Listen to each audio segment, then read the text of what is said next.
Hello guys, कैसे हो आप सब। आई होप आप सब अच्छे होंगे। सो गाइस, बिहार शिक्षक भर्ती टीआरई 2.0 का ऑफिशियल नोटिफिकेशन जारी हो चुका है। जी हाँ दोस्तों, आप लोगों को पता होगा कि जब बिहार शिक्षक भर्ती का पहला फेज़ आया था तो उसमें 1,70,000 वैकेंसी थी, जिसमें से 1,70,000 वैकेंसी में से 1,20,000 लोगों को, शिक्षकों को नियुक्ति पत्र दे दिया गया है। ठीक है, तो आज है 4 तारीख और ये वीडियो आपको 5 तारीख को मिलेगा। 4 तारीख की रात में हम इस वीडियो को शूट कर रहे हैं। ठीक है, तो इस वीडियो में हम लोग पूरा डिटेल्स में जानने वाले हैं। जो ये बिहार शिक्षक भर्ती 2.0 आया है, दूसरा फेज जो आया है, उसके बारे में पूरा डिटेल्स में जानेंगे। और जितने भी सारे आपके क्वेश्चंस होंगे, कोशिश करेंगे कि आपके सारे सवालों का जवाब आपको इस एक वीडियो में मिल जाए। ठीक है, और अगर फिर भी कुछ रह जाएगा तो आप कमेंट में बता दीजिएगा, अपना प्रश्न छोड़ दीजिएगा, उसका जवाब भी आपको मिल जाएगा। ठीक है, तो कोशिश करेंगे कि सारे आपके जवाबों का हम लोग आंसर दें। ठीक है, देखिए बहुत सारे सवाल हैं कि क्या सीटेट वालों को सीटेट अपेयरिंग वालों को मौका मिलेगा या नहीं मिलेगा, है ना। उनके पास क्या रास्ता है, कितनी सारी वैकेंसीज हैं, कैसे आपको मतलब कब से आपके आवेदन करना है, सारा कुछ आपको आसान शब्दों में, है ना। आप लोगों ने प्रेस कॉन्फ्रेंस देखा होगा अतुल प्रसाद जी का। ठीक है, उनमें उन्होंने प्रेस कॉन्फ्रेंस में 6 to 8 के लिए वैकेंसी कम बताई थी, लेकिन यहाँ जब और ऑफिशियल नोटिफिकेशन आया तो यहाँ पे 31,982 जो हम लोग एजम्पशन लगाए थे कि 32,000 लगभग वैकेंसी आने वाली 6 to 8 में, तो वो वैकेंसी आपको देखने को मिल रही है। 32,000 वैकेंसी 6 to 8 के लिए है। देखिए चलिए डिटेल्स में हम लोग चर्चा कर लेते हैं एक बारीकी से, है ना। थोड़ा सा हम इसको लाइट कलर चेंज कर लेते हैं। देखिए यहाँ पे अगर आपको दिख रहा होगा, हाईलाइट मैंने कर रखा है। टोटल जो वैकेंसी है ना, शिक्षा विभाग बिहार के अंतर्गत विद्यालय अध्यापक के कुल 69,706 में 69,706 वैकेंसी टोटल है। टोटल पोस्ट जो है आपका, ठीक है, 69,706 वैकेंसी है। उसमें से 6 to 8 के लिए यहाँ पे देख लीजिए, मैंने हाईलाइट कर दिया, 31,982 पद हैं 6 to 8 के लिए। ओके, चलिए, और यहाँ पे मैं आपको सारा कन्फ्यूजन दूर करूँगा कि अगर आप सीटेट किए हैं तो आपको कितना नंबर, अगर आप जनरल कैटेगरी से हैं, सीटेट या बीटेट में आपको कितने नंबर आ रहे हैं तब इस फॉर्म को भर पाएंगे। सारा कुछ हम लोग इस वीडियो में डिटेल्स में चर्चा करेंगे, है ना। कौन इस फॉर्म को भर पाएगा, कौन इस फॉर्म को नहीं भर पाएगा, पूरा नोटिफिकेशन को हम लोग अच्छे तरीके से देखने वाले हैं। ऑफिशियल नोटिफिकेशन को साथ में पढ़ेंगे, साथ में समझेंगे, तो पूरा वीडियो को अंत तक देखिएगा तो आपको ज़्यादा समझ में आएगा। ओके, तो चलिए गाइस, ठीक है। और यहाँ पे देखिए, इसके 6 to 8 के लिए, अनारक्षित के लिए, आर्थिक रूप से कमज़ोर वर्ग के लिए इतनी सारी वैकेंसीज हैं, आप लोग देख सकते हो। गणित एवं विज्ञान, सामाजिक विज्ञान, हिंदी, अंग्रेजी, संस्कृत, उर्दू, ये तो आपका लैंग्वेज हो गया 1 और 2। देखिए गणित एवं विज्ञान आपके लिए, अनारक्षित जनरल कैटेगरी के लिए 2272 पोस्ट, सामाजिक विज्ञान के लिए 1625 पोस्ट है ना। तो 32,000 वैकेंसी है 6 to 8 के लिए। टोटल्स यहाँ पे आप देख सकते हो, है ना। सब अलग अलग कैटेगरी के लिए अलग अलग वैकेंसी दी गई हैं। और बात करें माध्यमिक वर्ग विद्यालय 9 से लेकर 10 तक के लिए विद्यालय अध्यापकों के लिए कुल टोटल 18,870, मतलब 9 to 10 के लिए टोटल है 18,870 पोस्ट। यहाँ पे हिंदी, अंग्रेजी, ठीक है, और भी विषय जो है नीचे आप लोग देख सकते हो टोटल। ठीक है, ये हो गया 9 to 10 के लिए 18,877 पोस्ट।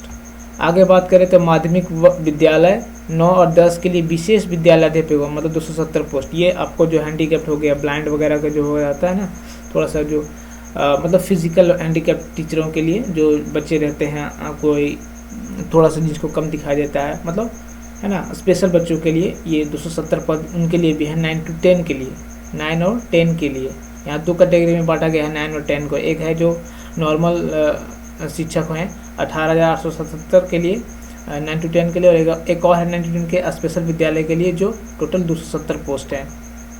और बात करें यहाँ उच्च माध्यमिक के लिए 11 और 12 के लिए, मतलब 11वीं 12वीं के लिए, तो टोटल 18,577 पोस्ट। टोटल ये पोस्ट मिला के आपके लगभग 70,000 पोस्ट हो जाते हैं। ठीक है, जो पहले भी हम लोग मीडिया में देख चुके हैं, बार बार इस चीज़ सर्कुलेट हो रहा है कि 70,000 वैकेंसी आने वाली है। एक पिछली वैकेंसी में 50,000 वैकेंसी जो है अभी तक खाली है, उस वैकेंसी को इसमें जोड़ा जाएगा ये नहीं, इसके बारे में तो आगे देखने वाली बात होगी। ठीक है, चलिए अब मैं देखिए इस पॉइंट को मैं आपको बता रहा हूँ, पेज नंबर 5 पे देखिए, 5 नंबर पेज पे आपको यहाँ लिखा हुआ है, यहाँ देखिए इस पॉइंट को देखिए, विज्ञापित रिक्तियों की संख्या औबंधिक है जो घट बढ़ सकती है। ये जो आपको 70 वैकेंसी दिख रही है वो बढ़ भी सकता है, घट भी सकता है, ये शिक्षा आयोग पे है। दूसरा पॉइंट है कि शिक्षा विभाग के अंतर्गत विद्यालय अध्यापक के पद पर नियुक्ति हेतु अनिवार्य अर्हता निम्नवत होगी। सबसे बड़ा क्वेश्चन जो आपके जहन में चल रहा है कि कौन इस फॉर्म को भर पाएगा, इसकी एलिजिबिलिटी क्राइटेरिया क्या होगी जो हम इस फॉर्म को भर पाएंगे, सारा यहाँ पे आपको अब इसका जवाब मिलेगा आपको। देखिए पॉइंट नंबर 2 पेज नंबर 5 पे यहाँ पे देखिए, यहाँ लिखा हुआ है कि मध्य विद्यालय के लिए मतलब 6 to 8 के लिए, ठीक है, अध्यापकों के लिए C-TET पेपर 2 और B-TET पेपर 2 क्वालिफाई होना चाहिए। जब आप क्वालिफाई होंगे तभी 6 to 8 के लिए फॉर्म को भर पाएंगे। आप B.Ed है, D.Led है, लेकिन फिर भी आपको C-TET होना ही चाहिए, C-TET क्वालिफाइड होना ही चाहिए, ठीक है, ओके। यहाँ पे माध्यमिक विद्यालय के अध्यापक विशेष विद्यालयों के अध्यापकों के लिए S-TET पेपर 1 जो स्पेशल विद्यालय है, उच्च माध्यमिक विद्यालय के अध्यापकों के लिए S-TET पेपर 2 में उत्तीर्ण होना चाहिए। अब देखिए दोनों में अंतर समझिए, जो 6 to 8 के लिए है उसमें आपको C-TET या B-TET क्लियर होना चाहिए, ठीक है, और 11 to 12 के लिए जो है वो आपका S-TET पेपर 1 क्लियर होना चाहिए, ठीक है, S-TET पेपर 1 क्लियर होना चाहिए, क्लियर। अब आपको कितने नंबर चाहिए उसके बारे में भी देख लेते हैं। देखिए यहाँ पे लिखा हुआ है, शिक्षा विभाग के पत्रांक 582 दिनांक 17/6/2023 के आलोक में जो स्पष्ट किया गया था उसके अनुसार स्पष्ट किया जाता है कि C-TET अभ्यर्थियों के लिए B-TET 2017 के लिए लागू प्रावधान अनुसार सामान्य कोटि के अभ्यर्थियों को न्यूनतम 60% अंक चाहिए ही चाहिए। देखिए मैं यहाँ पे बात कर रहा हूँ 6 to 8 के लिए। 6 to 8 के लिए अगर आपके पास C-TET होना चाहिए, सबसे पहले अब मैंने बता दिया C-TET और B-TET आपको कितने नंबर से पास होना चाहिए गाइस, 60%, ठीक है, 150 का 60%, ठीक है,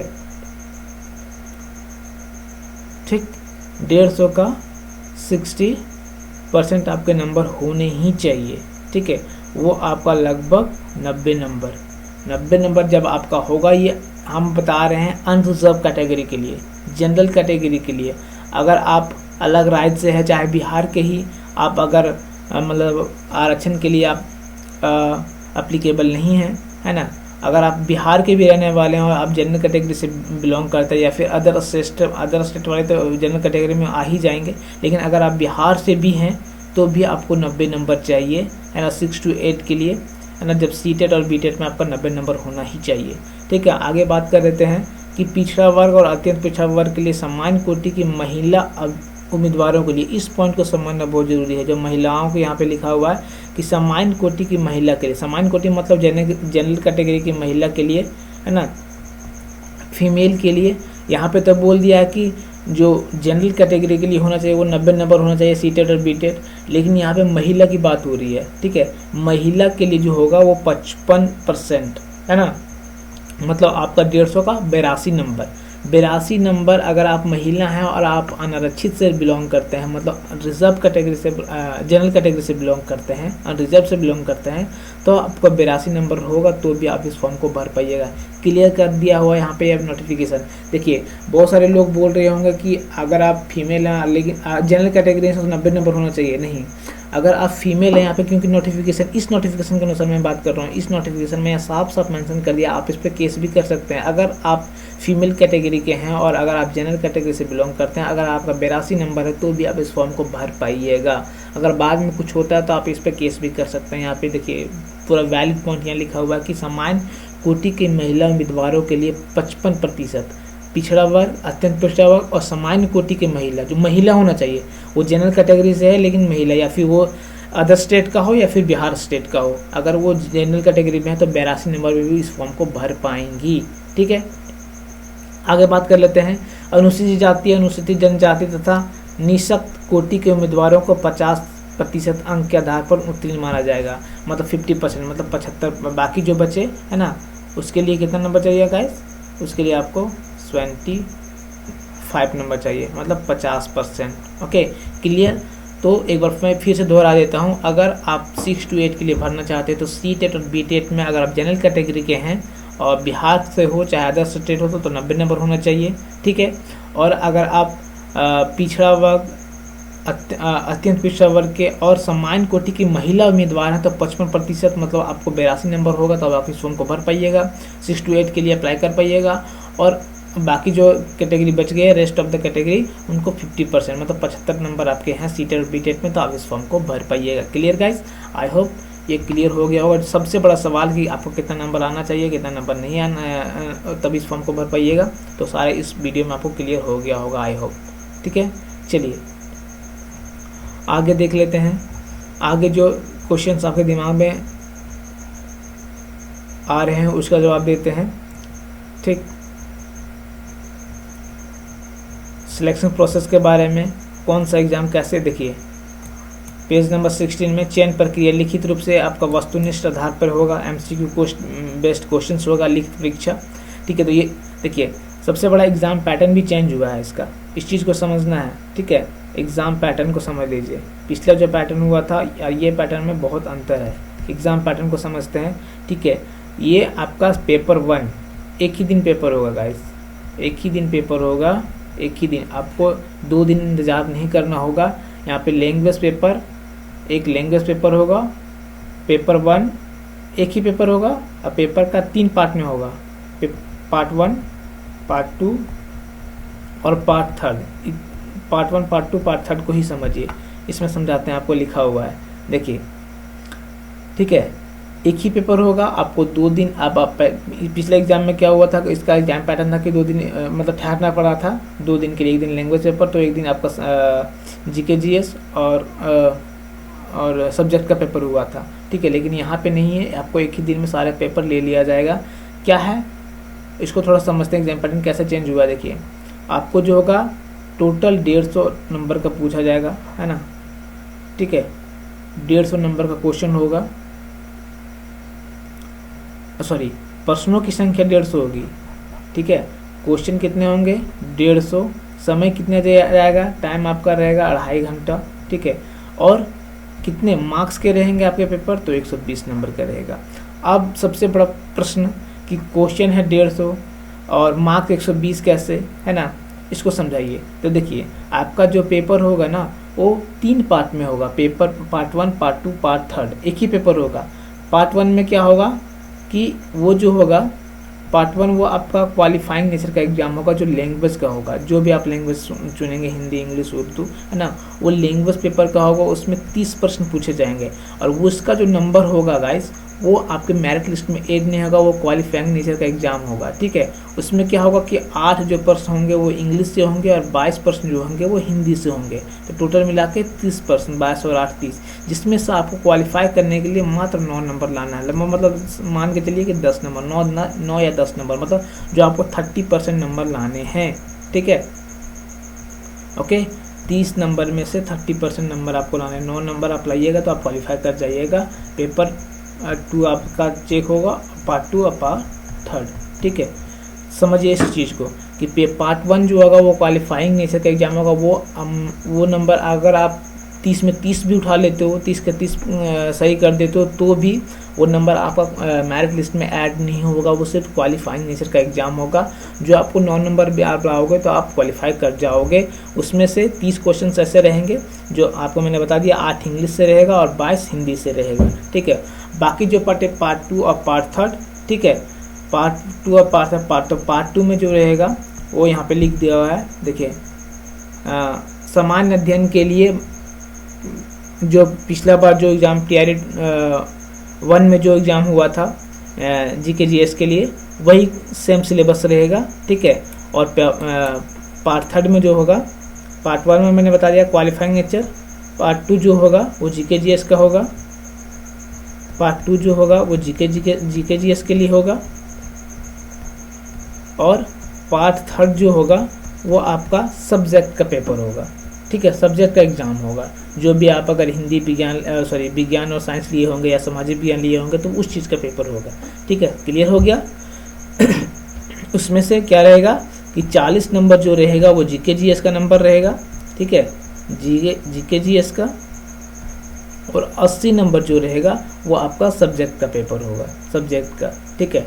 अगर आप गणित और साइंस लिए हैं या फिर सामाजिक विज्ञान रहे हैं तो 80 नंबर उसका रहेगा। तो टोटल मिला क्या हो गया 80 और 40 120, इसीलिए 120 नंबर का एग्जाम होगा। आपको 150 नंबर नहीं देखना है, ठीक है। और no negative marking, negative marking इसमें होगा ही नहीं, समय 2.5 घंटा आपको दिया जाएगा। क्लियर, आई होप ये सारी बातें आपको क्लियर हो रही है। आसान भाषा में, आसान शब्द में आपके हम बता रहे हैं ताकि आप रिलेट कर सको मेरे से। तो पूरा वीडियो को देख लीजिएगा, ठीक है। वह फिर से क्लियर कर देते हैं।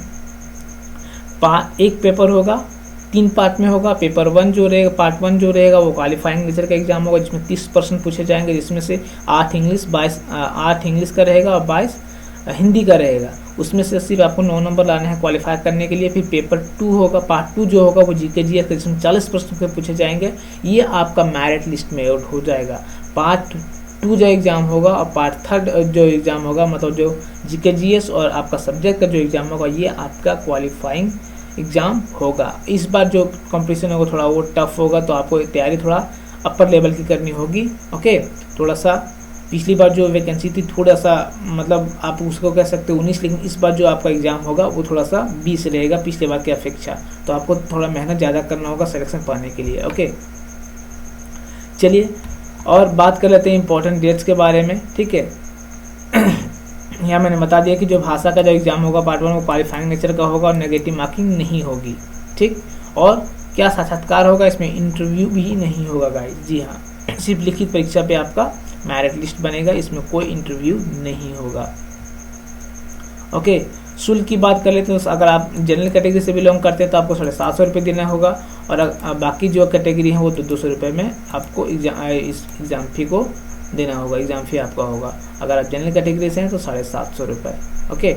चलिए अब मेन चीज़ बात कर लेते हैं, थोड़ा सा मेन डिस्कस कर लेते हैं कि इसका फॉर्म भरा कब जाना है। ऑनलाइन आवेदन पत्र भरने से संबंधित तिथि एवं अन्य निर्देश निम्नलिखित हैं।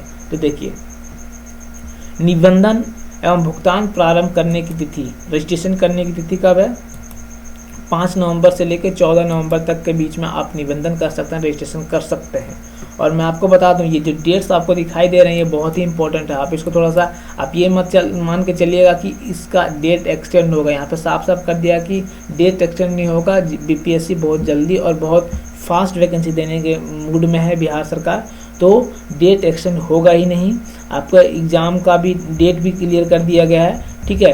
तो इसमें आपको ये नहीं सोचना है कि जो यहाँ पे देखिए दूसरा पॉइंट आपको देख सकते हैं, विलंब शुल्क के साथ निबंधन एवं भुगतान की अंतिम तिथि 17/11, ठीक है। तो विलंब नहीं करना है, देर नहीं करना है, 5 से लेकर 14 के बीच में आपको रजिस्ट्रेशन कर लेना है और एग्ज़ाम फी को पेमेंट कर देना है। बाकी जो ऑनलाइन आवेदन करने के जो आपको डॉक्यूमेंट्स अपलोड करना होगा वो 10 तारीख से लेकर 25 तारीख के बीच में आप डॉक्यूमेंट अपलोड कर सकते हैं। ऑनलाइन आवेदन भरने की अंतिम तिथि और ये जो ऑनलाइन आवेदन प्रारंभ करने की तिथि 10 तारीख। आप रजिस्ट्रेशन कर सकते हो 5 से 14 के बीच में, और अगर आप लेट हो गए 14 के बाद कर रहे हैं तो 17 में आपको थोड़ा लेट फाइन देना पड़ेगा 17 तारीख तक, और रजिस्ट्रेशन करके कंप्लीट कर देना है पेमेंट करके। आपको जो डॉक्यूमेंट अपलोड करना है वो 10 से 25 के बीच में अपलोड कर देना है, क्योंकि इसके बाद आपको मौका नहीं मिलेगा फॉर्म भरने का, ठीक है। डेट इसका एक्सटेंड होगा ही नहीं, ओके गाइस। तो आई होप ये क्लियर हुआ है। सारे क्वेश्चंस आपके जितने भी जहन में क्वेश्चंस आ रहे थे, सवाल आ रहे थे, आई होप इस वीडियो में आपका जवाब मिल गया है कि सीटेट अगर आप, और हाँ एक बात कि सीटेट क्वालिफाइंग अगर आप सीटेट परस्यूम कर रहे हैं एंड अपेयरिंग है तो आप इस फॉर्म को नहीं भर पाइएगा। अगर आप चाहते हैं कि इस पर केस करेंगे तो भी आपके पास कोई रास्ता नहीं है, आप इस पर केस भी नहीं कर सकते हैं ना। कोई भी राज्य ऐसा नहीं दिया है। बिहार इस बार पिछला वैकेंसी में दिया था, लेकिन ऐसा इसमें आप केस नहीं कर सकते, आपके पास कोई रास्ता नहीं है। अगर आप सीटेट अपेयरिंग है ना, उसमें साफ साफ लिख भी दिया है, ठीक है, कि 25/11 तक आपका रिजल्ट आ जाना चाहिए। 25/11/2023, 25 नवंबर 2023 तक आपका रिजल्ट आ जाना चाहिए। अगर आप सीटेट अपेयरिंग है तो 25 तारीख तक। अगर आप बीएड भी है, चाहे डीएलएड किए हुए हैं, लेकिन अगर आपका सीटेट 25 तारीख तक क्लियर नहीं हुआ है, जनवरी में सीटेट का एग्ज़ाम होने वाला है, आपको पता होगा, तो जनवरी वाले भी इस फॉर्म को नहीं भर पाएंगे, हाँ ठीक है, और आप चाहेंगे कि इस पर प्रश्न उठाएं या फिर सवाल उठाएं या फिर किसी तरीके से आपको इसको मतलब पेश करें, तो भी आपके पास कोई रास्ता नहीं है। ठीक है, बीएड 25/11/2023 तक बस सीटेट क्लियर होना चाहिए, तभी आप इस फॉर्म को भर पाएंगे। So guys thank you, I hope आपके सारे सवालों का जवाब मैंने क्लियर किया है ना, दिया है। अगर फिर भी कुछ आपके मन में कोई प्रश्न रह चुके हैं, रह गए हो, तो कमेंट करके बता देना, शायद मैं आपको कमेंट में बता दूं या फिर सेपरेट वीडियो बना दूं, छोटा वीडियो। धन्यवाद, आई होप वीडियो आपको पसंद आया। धन्यवाद, thank you for watching the video.